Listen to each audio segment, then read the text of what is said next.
There are moments in war when the machinery of death pauses and something almost theatrical occurs.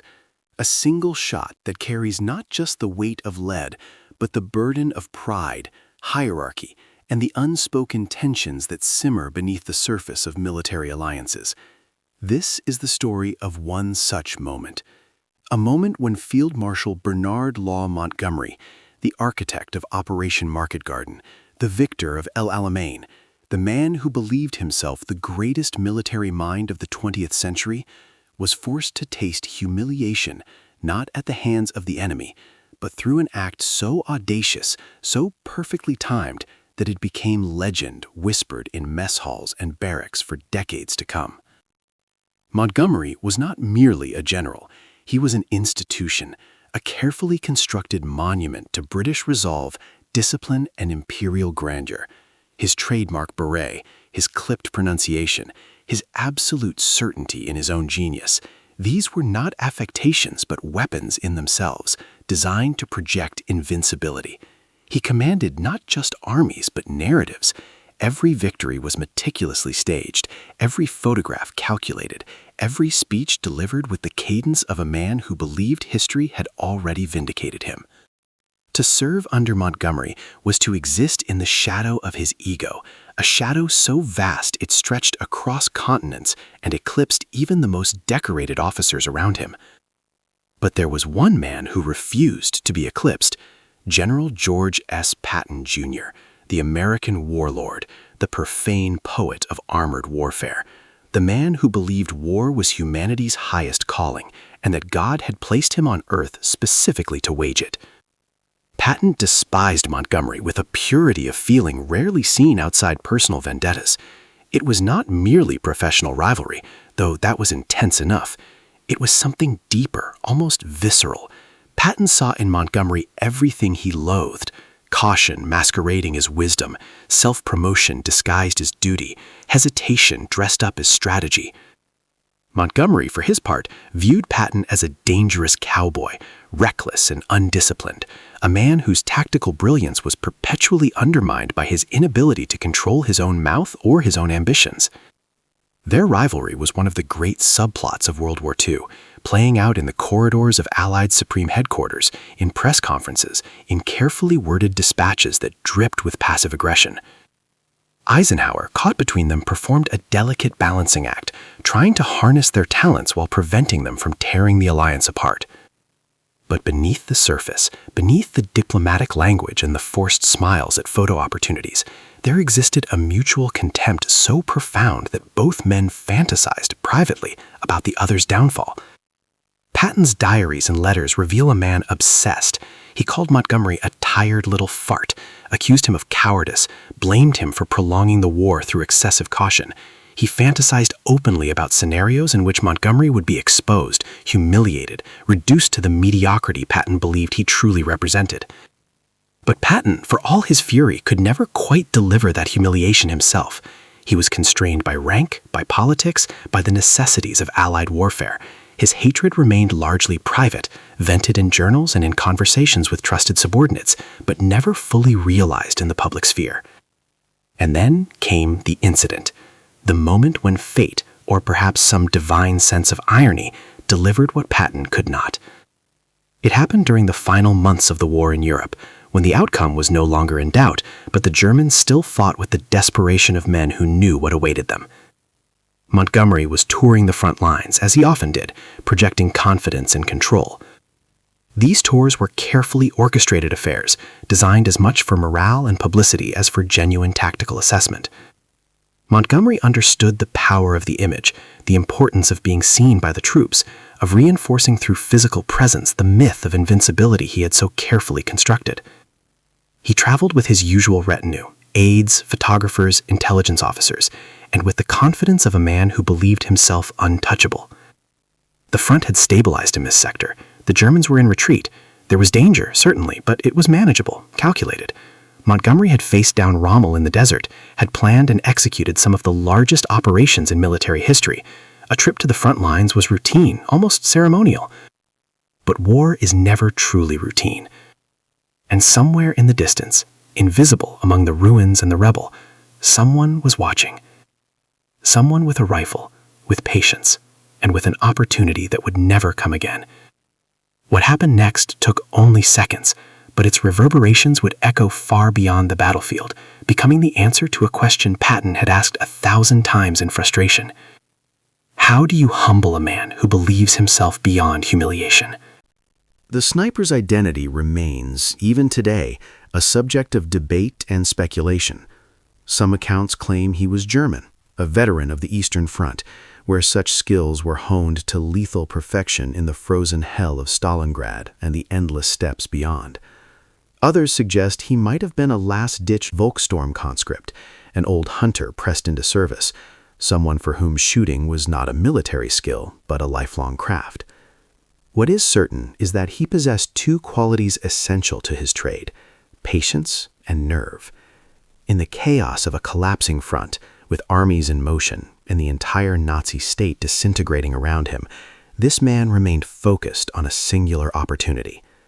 Montgomery's convoy moved with the characteristic precision of British military operations, jeeps in formation, radio antennas bristling, the Union Jack flying prominently to ensure there could be no mistaking who commanded here.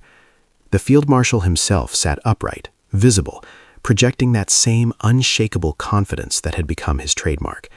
He was, in that moment, exactly what he always was, a symbol, and symbols, by their very nature, make excellent targets. The shot, when it came, was not designed to kill. This is the crucial detail, the element that transforms the incident from a mere combat engagement into something far more psychologically complex. A sniper of sufficient skill, and this one clearly possessed it, could have ended Montgomery's life with a single squeeze of the trigger. The range was not impossible, the target was visible, the conditions, while not perfect, were workable. But the bullet did not strike flesh. Instead, it found metal. The round slammed into Montgomery's staff car with a crack that cut through the ambient noise of the front, the distant artillery, the rumble of engines, the general mechanical symphony of modern war. For a fraction of a second, everyone froze, the human nervous system struggling to process what had just occurred. Then came the instinctive scramble for cover, the shouted orders, the sudden transformation from ceremonial tour to combat situation. Montgomery, whatever else might be said of his strategic caution, did not lack personal courage. But courage is irrelevant when you're caught in the open, exposed, vulnerable in a way that no amount of rank or reputation can protect against. The Field Marshal was hustled to safety with undignified haste. The carefully orchestrated image shattered in an instant. Here was the victor of El Alamein, the man who had pushed Rommel across North Africa, being shoved into a ditch by his own security detail. The photographers, so carefully positioned to capture inspiring images of leadership, now captured something else entirely: chaos, confusion, and a very human reaction to very real danger. But the sniper was not finished. As Montgomery's party scrambled for cover, as officers barked orders and soldiers scanned the horizon for the shooter's position, another shot rang out. Then another, each one precisely placed, each one close enough to be terrifying, but not quite close enough to be fatal. This was not the work of a panicked soldier firing wildly. This was deliberate. This was theater. The pattern became clear to those present, even if its full implications took longer to sink in. The sniper was playing with them. He was demonstrating, with each carefully aimed round, that he had them pinned, that he could end this whenever he chose, that their lives existed at his sufferance. For soldiers accustomed to wielding overwhelming firepower, to commanding vast resources and technological superiority, being reduced to helplessness by a single unseen marksman was psychologically devastating. For Montgomery specifically, the humiliation cut deeper. This was a man who controlled battles involving hundreds of thousands of troops, who moved divisions like chess pieces, who prided himself on never being caught off guard, never losing the initiative.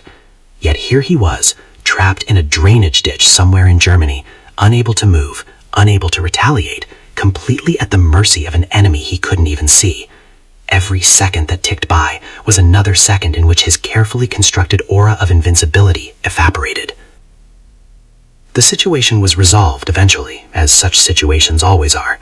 Either the sniper withdrew on his own terms, satisfied with the message he'd sent, or suppressing fire finally forced him to abandon his position.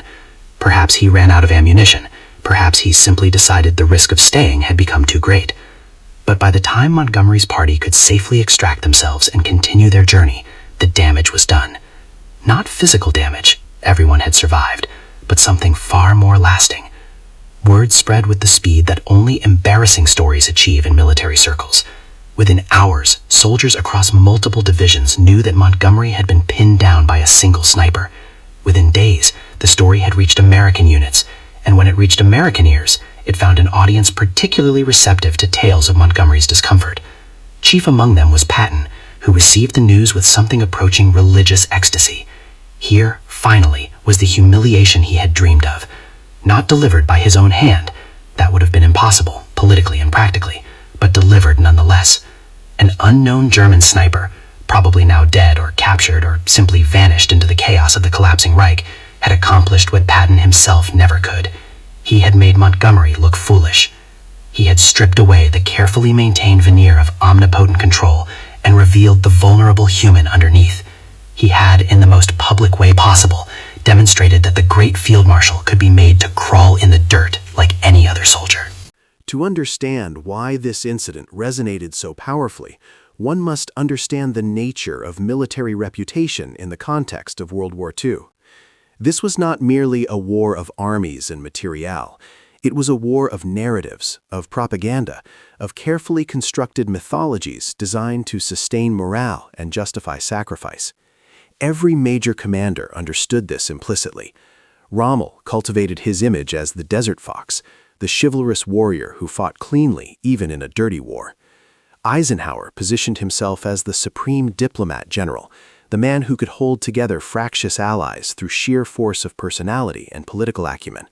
Patton embraced the role of warrior poet, the reincarnated ancient general who spoke in profanity and believed in destiny. Montgomery's mythology was perhaps the most carefully constructed of all. He was the methodical genius, the man who never made mistakes because he never acted without overwhelming preparation. His victories were presented not as the result of superior resources or fortunate circumstances, but as the inevitable outcome of superior intellect applied to military problems.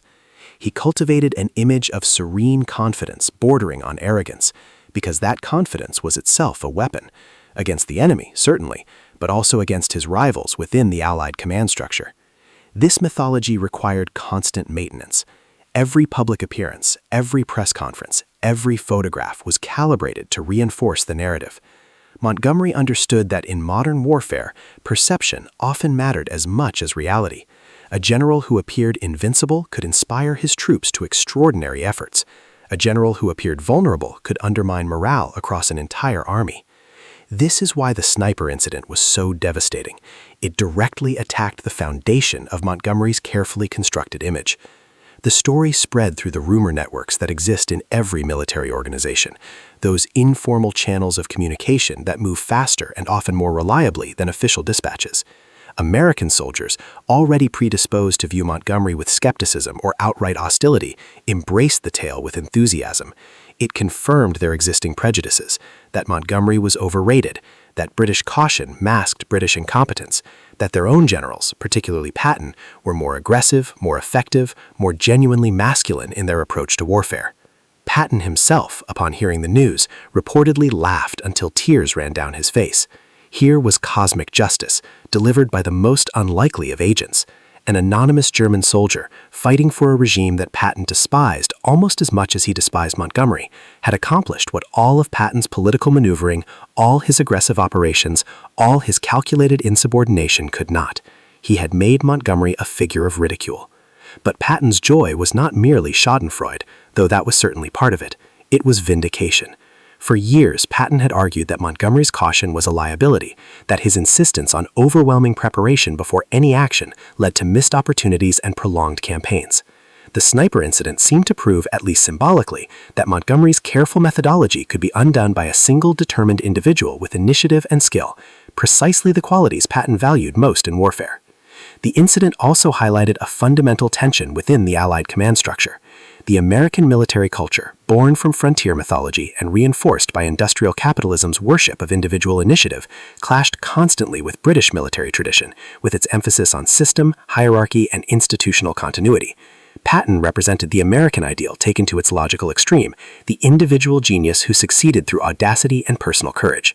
Montgomery represented the British ideal, the professional who succeeded through preparation, coordination, and the efficient application of superior resources. These were not merely different tactical philosophies, they were different worldviews, different conceptions of what war was and how it should be fought. And inevitably, these differences bred contempt. Patton saw Montgomery's caution as cowardice. Montgomery saw Patton's aggression as recklessness that wasted lives and squandered resources. Each man believed himself vindicated by results, and each could point to genuine achievements to support his case. The sniper incident, then, became a proxy for this larger conflict. In the American retelling, it became a story about the limitations of excessive caution, about how even the most carefully planned operations could be disrupted by a single individual with the courage to act. In the British retelling, or rather in the attempts to suppress the story, it became an unfortunate incident that proved nothing except that war was dangerous and unpredictable, hardly revelations requiring elaboration. But stories, once released into military culture, take on lives of their own. They mutate, evolve, acquire embellishments and symbolic weight far beyond their factual origins. By the time the sniper story had circulated through American units for a few weeks, it had grown in the telling. Some versions had Montgomery not just pinned down but actually wounded, were so terrified he refused to leave his vehicle for days afterward.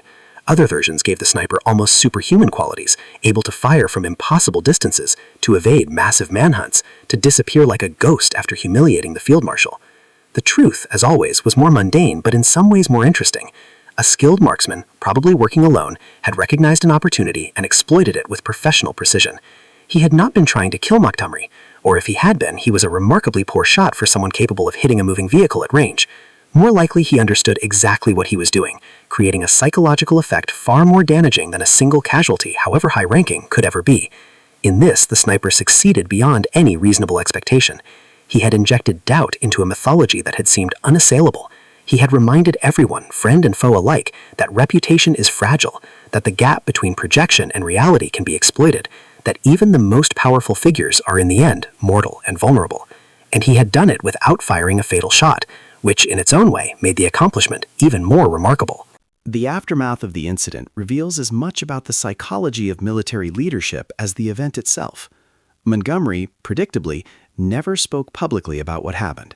It was not mentioned in his memoirs, not referenced in his post-war writings, not acknowledged in any official capacity. This silence was strategic, a recognition that some humiliations are best handled through absolute denial. To address the incident would be to give it weight, to transform a rumor into confirmed fact, to allow a single embarrassing moment to define a career spanning decades. But silence, while tactically sound, could not erase what had occurred. The incident existed now in that peculiar space occupied by open secrets. Everyone knew, but no one in official circles could acknowledge knowing without violating unspoken protocols. Montgomery's staff understood that their loyalty was measured partly by their willingness to pretend nothing had happened. To reference it, even obliquely, would be a betrayal more profound than any tactical disagreement. Patton, by contrast, spoke of it often, though always in private settings where his words would not be officially recorded. He understood the rules of the game well enough to know that public gloating would be unseemly, potentially damaging to the alliance at a time when unity remained essential. But in conversations with subordinates, with fellow American generals, with anyone he trusted to appreciate the irony, Patton returned to the story again and again. It became one of his favorite anecdotes, polished through repetition until it achieved the status of parable. For Patton, the incident crystallized everything he believed about warfare and leadership. Initiative mattered more than preparation. Audacity trumped caution. A single individual with courage and skill could achieve what entire divisions could not, if those divisions were led by men too afraid to take risks. The German sniper, in Patton's interpretation, became a kind of dark mirror of his own military philosophy, the enemy equivalent of everything Patton aspired to be. There is a deeper irony here, one that probably did not escape Patton even if he never articulated it explicitly. The sniper succeeded precisely because he operated outside the conventional structures that constrained commanders like Patton himself. He had no staff to consult, no political considerations to balance, no alliance politics to navigate. He saw an opportunity and he took it, unburdened by the weight of rank or responsibility beyond his immediate mission. In this sense, the sniper enjoyed a freedom that Patton, for all his insubordination and legendary willfulness, could never quite achieve. The incident also exposed the fundamental absurdity at the heart of military hierarchy. Here was Montgomery, a man who controlled armies numbering in the hundreds of thousands, who could order bombardments that would level cities, who possessed the power to shape the course of history, and yet he was rendered helpless by a single man with a rifle.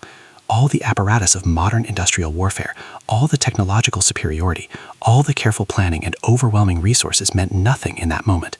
The hierarchy inverted. The individual trumped the institution. The sniper, whoever he was, possessed in that instant more real power than the field marshal. This inversion haunted Montgomery more than he would ever admit.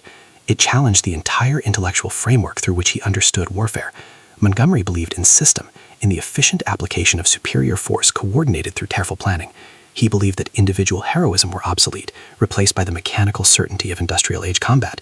The sniper incident suggested otherwise. It suggested that chaos could never be fully eliminated, that individual agency retained power even in the age of total war, that vulnerability persisted no matter how elaborate the protective systems erected around it. For the sniper himself, assuming he survived the war, the incident probably meant very little. He had done his job, created chaos and fear among enemy leadership, and then withdrawn. Whether he knew he had targeted Montgomery specifically, or whether it was simply a target of opportunity, remains unknown. Perhaps he recognized the staff car and understood exactly who he was shooting at. Perhaps he simply saw a high-value target and took the shot. In the end, his motivations mattered less than the effect he achieved. The story persisted long after the war ended, finding new life in veterans' memoirs, in historical accounts, in the oral traditions of military units.